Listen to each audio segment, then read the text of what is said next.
બદ્રી ગજેરા, પ્રદેશ કાર્ય સમિતિ સદસ્યની જવાબદારી. આજે જે ટેટ અને ટાટમાં જે વિદ્યાર્થીઓને ન્યાય મળવો જોઈએ એ ન્યાય નથી મળતો, અને જે આવ્યું છે પરિપત્ર એ પ્રમાણે 10 મહિનાની માંગ પ્રમાણે એ લોકોનું થયું છે એ યોગ્ય નથી. જો એ લોકો આટલી મહેનત કરતા હોય તો એ લોકોને કાયમી ભરતી થાય. જ્યાં સુધી માંગ નહીં સ્વીકારાય ત્યાં સુધી ગુજરાતભરમાં આંદોલન ચાલુ જ રહેશે.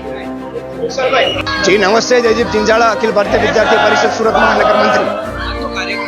આજનો કાર્યક્રમ વિદ્યાર્થી પરિષદ દ્વારા જ્ઞાન સહાયકના વિરોધમાં વિરોધ પ્રદર્શન કરવામાં આવી રહ્યું છે.